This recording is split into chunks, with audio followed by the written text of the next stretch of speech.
Hello दोस्तों, स्वागत है आप सभी का समसामयिक घटना चक्र के इस ऑनलाइन प्लेटफॉर्म पर। मैं मोहित आप सभी का हार्दिक स्वागत करता हूं आज अपने इस वीडियो में। इस वीडियो में चर्चा करेंगे 7 फरवरी 2026 के महत्वपूर्ण करंट अफेयर जो विभिन्न पत्र पत्रिकाओं से लिए गए आपके परीक्षा के दृष्टिकोण से important to the point current affair पर चर्चा करेंगे। आज अपने इस क्लास में हम लोग देखेंगे ग्लोबल टीचर अवार्ड 2026 के बारे में। साथ ही साथ यहाँ पर देखा जाए जो साइकार टैक्सी सेवा भारत टैक्सी है, इसका शुभारंभ किया गया है, इसके बारे में चर्चा करेंगे। साथ ही साथ यहाँ पर देखा जाए तो लोकायन 2026 ट्रांस ओशनिक यात्रा के बारे में चर्चा करेंगे। फिर उसके बाद एक किताब है जो बहुत चर्चा में है, 4 स्टार्स ऑफ डेस्टिनी, ये पुस्तक है, इसके बारे में अपने इस क्लास में चर्चा करेंगे। यहाँ पर देखा जाए तो डेली शाम को 7:30 बजे वीडियो क्लास आपको मिल जाती है, जिसमें डेली न्यूज़पेपर बेस्ड जो करंट अफेयर होते हैं उन पर चर्चा की जाती है। महत्वपूर्ण जो समसामयिक विषय है उनसे संबंधित जो इंपॉर्टेंट पॉइंट्स होते हैं आपके परीक्षा के दृष्टिकोण से टू द पॉइंट इंपॉर्टेंट होते हैं, उन सभी को यहाँ पर डेली चर्चा की जाती है। आज हम 7 फरवरी 2026 के महत्वपूर्ण करंट अफेयर पर चर्चा करेंगे। चलिए एक एक कर अपने महत्वपूर्ण बिंदु को देखते हैं। अंत में आपसे कुछ सवाल पूछे गए हैं, उन प्रश्नों का उत्तर कमेंट बॉक्स में दीजिएगा। और यहाँ पर इस क्लास की पीडीएफ के लिए, ठीक है, इस क्लास की पीडीएफ के लिए हमारा जो आप मासिक पैकेज है इसको ज्वाइन कर सकते हैं। फरवरी महीने का मासिक पैकेज देखा जाए तो ऐप पर लिस्ट हो चुका है, इसको आप ज्वाइन कर सकते हैं इस वीडियो के पिन कमेंट में। अन्यथा आप हमारे वेबसाइट पर जाइएगा, जो वीडियो लेक्चर का सेक्शन है वही वीडियो लेक्चर के सेक्शन को ओपन करिएगा तो उसमें सबसे पहले आपको फरवरी महीने का मासिक पैकेज दिख जाएगा वीडियो लेक्चर का। महज देखा जाए तो 25 रुपीज में आप इसको परचेज कर सकते हैं। पूरे महीने के करंट अफेयर की तैयारी आप आसानी से कर सकते हैं। इसमें आपको प्रतिदिन पीडीएफ तो दिया ही जाता है, साथ ही साथ महीने के एंड में आपको कंपाइल पीडीएफ हिंदी अंग्रेजी दोनों भाषाओं में अलग अलग प्रोवाइड किया जाता है, यानी कि हिंदी की पीडीएफ अलग और इंग्लिश की पीडीएफ अलग आपको प्रोवाइड की जाती है। ठीक है, और साथ साथ में देखा जाए तो प्रतिदिन आपसे 10 एमसीक्यू का टेस्ट भी डेली लिया जाता है। ठीक है, तो ये सारी सुविधाएं आपको प्रोवाइड की जा रही है यहाँ पर। चलिए अब एक एक कर चर्चा करते हैं अपने महत्वपूर्ण बिंदुओं पर। सबसे पहले देखेंगे ग्लोबल टीचर अवार्ड 2026 के बारे में। जो ग्लोबल टीचर अवार्ड 2026 है, आइए इसके बारे में एक एक कर पॉइंट्स देखते हैं कि आपके परीक्षा के दृष्टिकोण से महत्वपूर्ण पॉइंट्स है। यहाँ पर देखा जाए तो भारतीय शिक्षिका है, इनका नाम क्या है, रुबल नागी। क्या नाम है, रुबल नागी। इनको देखा जाए 5 फरवरी 2026 को दुबई में जो ग्लोबल टीचर अवार्ड 2026 से सम्मानित किया गया है। ठीक है, यहाँ पर चर्चा करें, उन्हें 139 देशों से प्राप्त 5000 से अधिक नामांकनों में से चुना गया है। यह पुरस्कार दुबई के क्राउन प्रिंस शेख हमदान बिन मोहम्मद बिन राशिद अल मखतूम के द्वारा प्रदान किया गया है। ठीक है, देखा जाए तो पुरस्कार के तहत उन्हें 10 लाख अमेरिकी डॉलर यानी कि लगभग 9 करोड़ रुपए की राशि मिली है, जिसका उपयोग वे अपने फाउंडेशन के लिए करेंगी। तो आपके परीक्षा के दृष्टिकोण से इंपॉर्टेंट हो जाता है कि ग्लोबल टीचर अवार्ड 2026 किसको प्रदान किया गया है, भारतीय है, इस वजह से इंपॉर्टेंट हो जाता है। और महत्वपूर्ण जो अंतरराष्ट्रीय पुरस्कार होते हैं उस कड़ी में भी ये पॉइंट आपके परीक्षा के दृष्टिकोण से इंपॉर्टेंट है। ठीक है, तो यहाँ पर देखा जाए जो रुबल नागी है इनको प्रदान किया गया है ग्लोबल टीचर अवार्ड। आगे चर्चा करते हैं कुछ महत्वपूर्ण पॉइंट्स, आइए देखते हैं। देखा जाए तो रूबल नागी ने स्कूल से वंचित बच्चों के लिए 800 से अधिक लर्निंग सेंटर स्थापित किए हैं और दीवारों पर इंटरैक्टिव शैक्षणिक चित्रों के माध्यम से शिक्षा भी प्रदान की है। देखा जाए तो यह पुरस्कार वर्की फाउंडेशन और यूनेस्को के द्वारा दिया जाता है। जो वर्की फाउंडेशन है, ठीक है, वर्की फाउंडेशन ये यूके बेस्ड एक फाउंडेशन है, एनजीओ है, और साथ ही साथ यूनेस्को के द्वारा मिलकर ये ग्लोबल टीचर अवार्ड ये संस्था प्रदान करती है। चलिए आगे देखते हैं, हमारी अगली खबर क्या है। आरसीबी, यहां पर देखा जाए आरसीबी ने दूसरी बार वुमेन्स प्रीमियर लीग जीत लिया है। ठीक है, दूसरी बार जीता है विमेंस प्रीमियर लीग।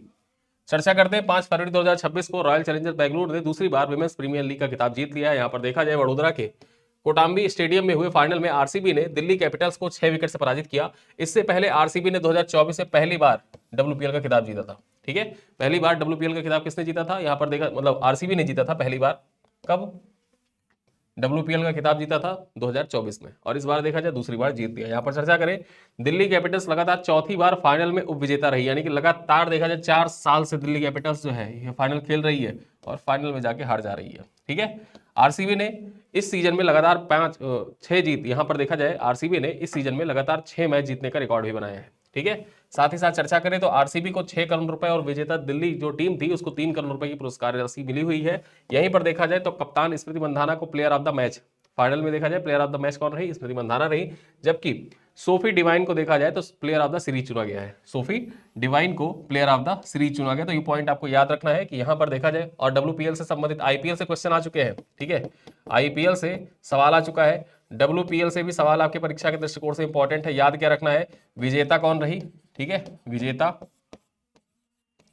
उपविजेता, ठीक, फिर उसके बाद देखा जाए प्लेयर ऑफ द मैच और प्लेयर ऑफ द सीरीज।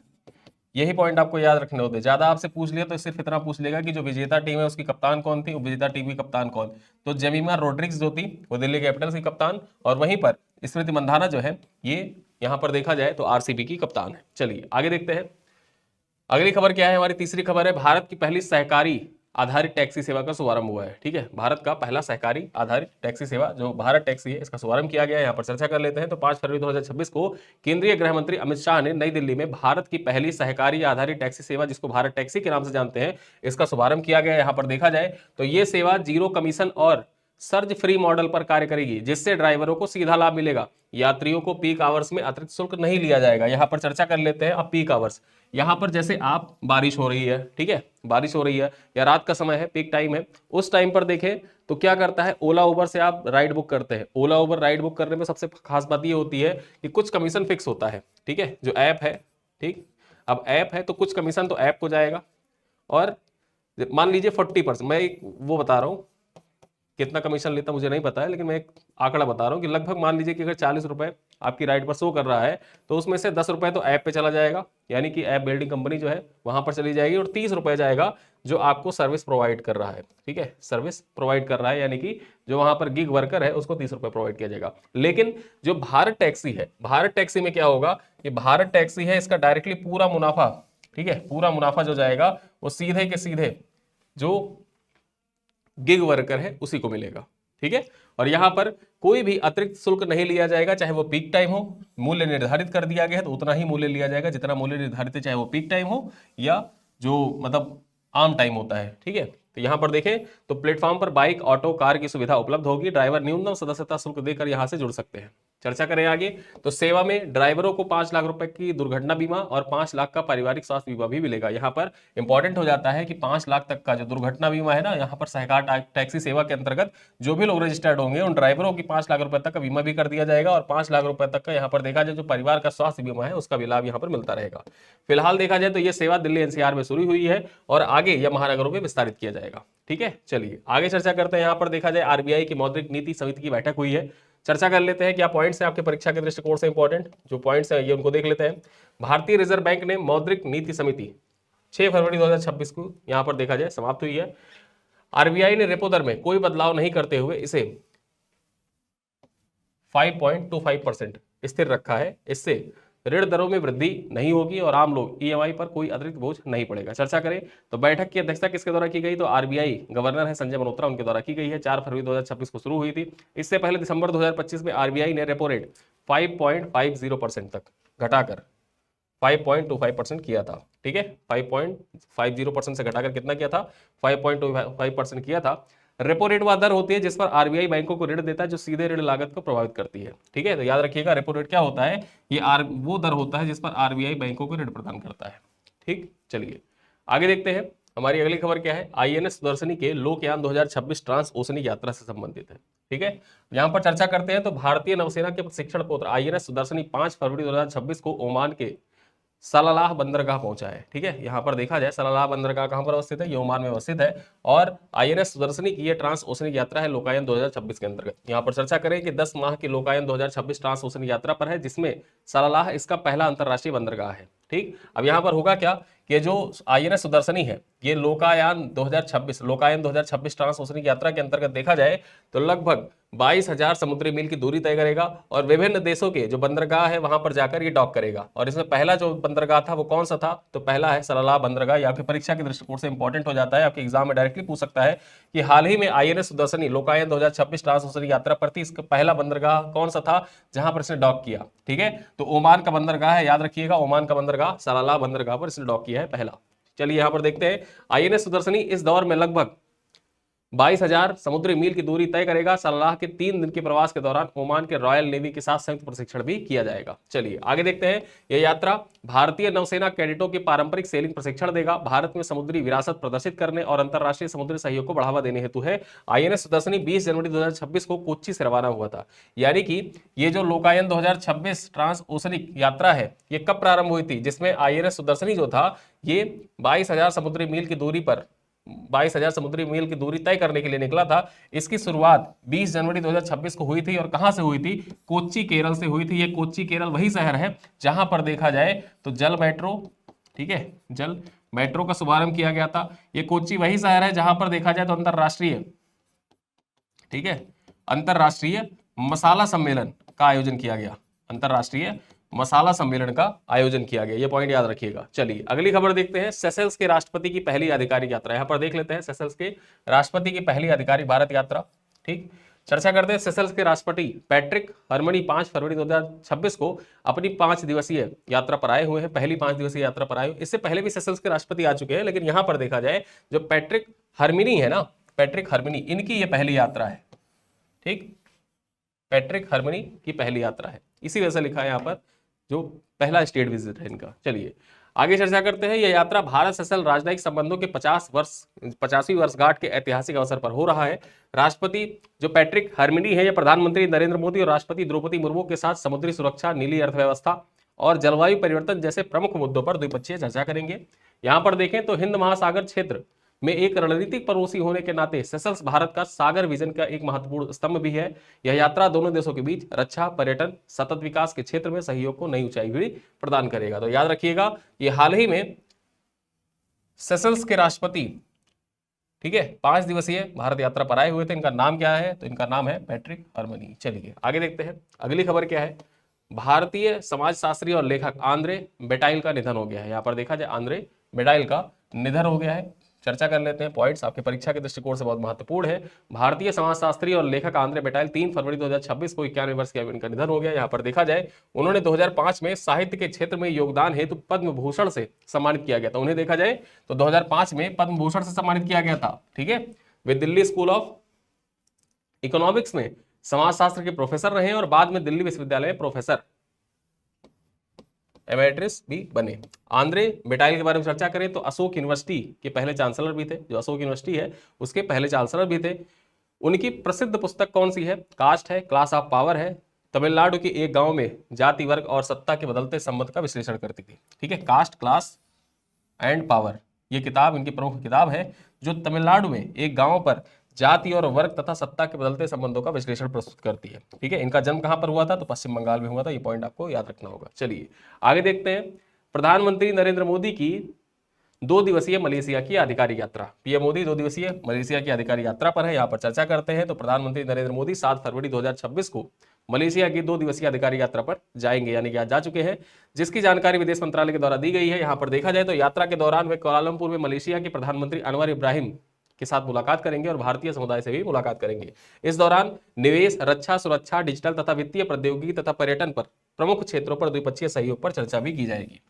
आगे चर्चा करें। यहां पर देखा जाए यात्रा के अवसर पर 10वां भारत मलेशिया सीईओ फोरम आयोजित किया जाएगा। ठीक है, यहां पर देखा जाए जो पीएम मोदी है वो 10वां भारत मलेशिया सीईओ फोरम भी अटेंड करेंगे, जिसमें दोनों देशों के शीर्ष कंपनियों के सीईओ और वरिष्ठ प्रतिनिधित्व पार्टिसिपेट करेंगे। यहां पर देखा जाए मलेशिया में लगभग 2.5 मिलियन भारतीय रहते हैं और कुल जनसंख्या का लगभग 6.6 से लेकर 7% तक है। यानी कि मलेशिया में देखा जाए लगभग 6.6 से लेकर 7% तक की जो आबादी है वो कौन है? वो भारतीय है। चलिए फिर आगे चर्चा करते हैं। हमारी महत्वपूर्ण पुस्तक आपके परीक्षा के दृष्टिकोण से इंपॉर्टेंट भी है और पिछले कुछ दिनों से यह चर्चा का केंद्र बनी हुई है। किताब है 4 स्टार्स ऑफ डेस्टिनी। ठीक है, 4 स्टार्स ऑफ डेस्टिनी। यहां पर देखा जाए 4 स्टार्स ऑफ डेस्टिनी जो है सेवानिवृत्त भारतीय थल सेना के प्रमुख मनोज मुकुंद नरवणे के द्वारा लिखी गई एक संस्मरण पुस्तक है। ठीक है, एक संस्मरण पुस्तक है इनकी। किसके द्वारा लिखी गई है? मनोज मुकुंद नरवणे के द्वारा लिखी गई है। यहां पर देखा जाए जनरल नरवणे 31 दिसंबर 2019 से 30 अप्रैल 2022 तक भारतीय थल सेना के 28वें सेनाध्यक्ष के रूप में उन्होंने कार्य किया था।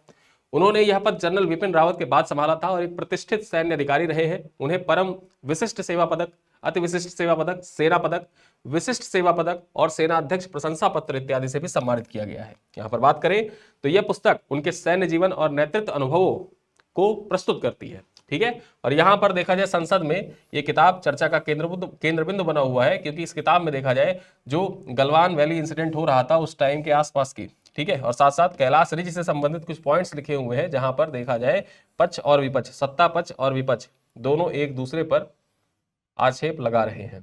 ठीक है, एक दूसरे पर आक्षेप लगा रहे हैं और आपने सोशल मीडिया में सुना ही होगा, ठीक, कि सरकार की ओर से देखा जाए तो कुछ मतलब दावे किए जा रहे हैं और विपक्ष की ओर से भी कुछ दावे किए जा रहे हैं। चलिए आगे देखते हैं।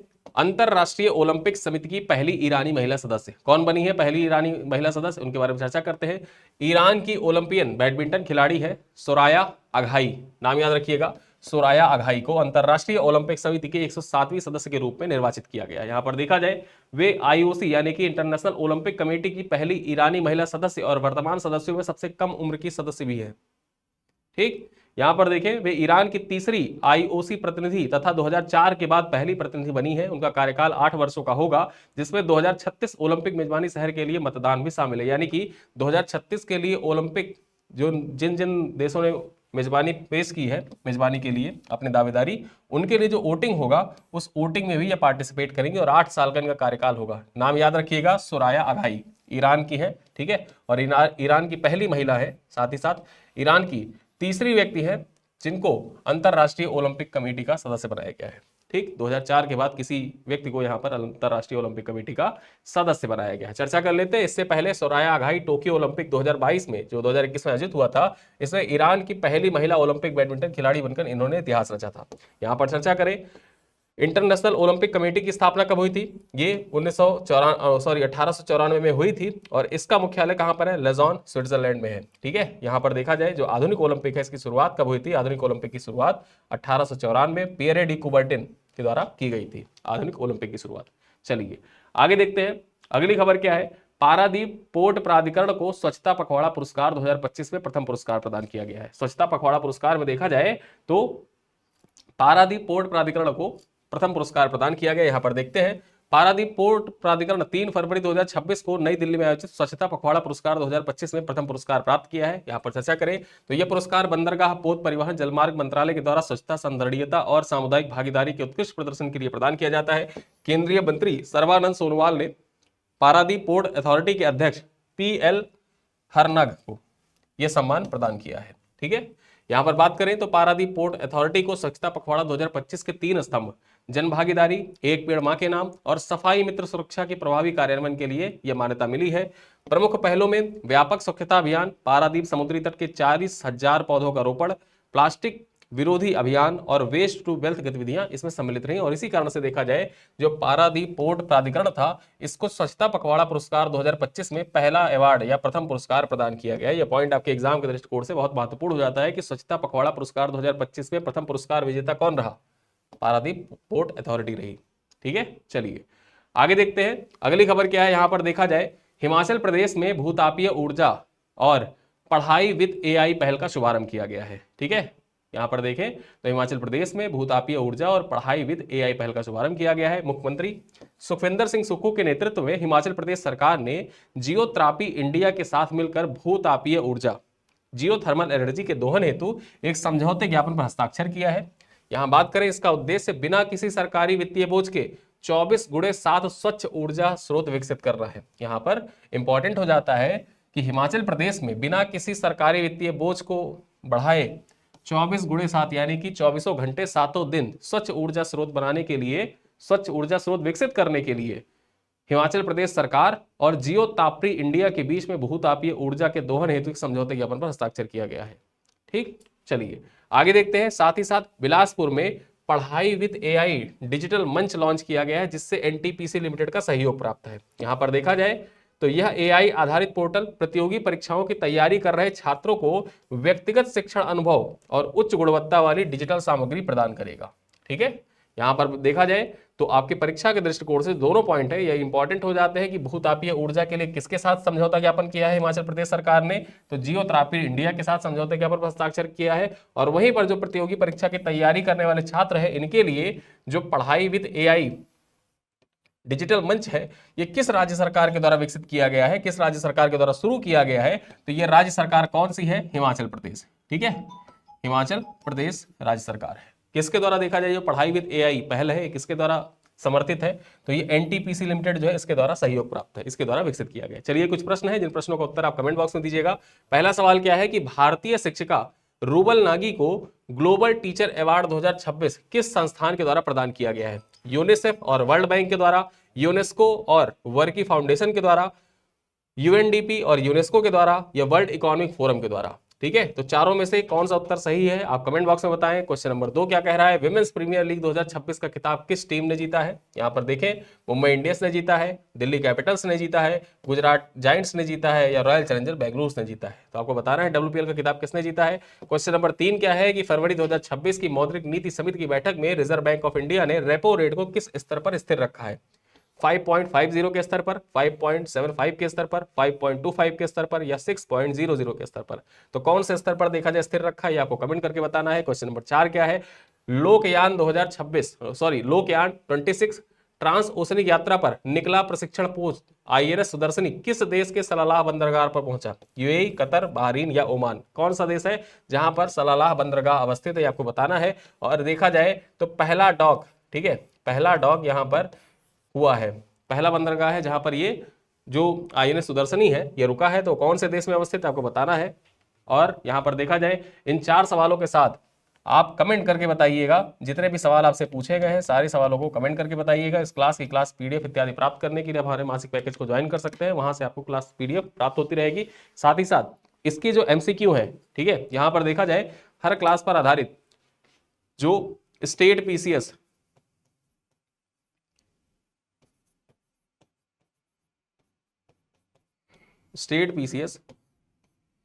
की भांति, जैसे UP PCS अब सवाल पूछ रहा है ना करंट अफेयर के, सेम वैसे ही उसी स्तर के सवाल आपके PYQ को एनालाइज करके 10 MCQ डेली, ठीक है, 10 MCQ डेली आपसे पूछे जाते हैं।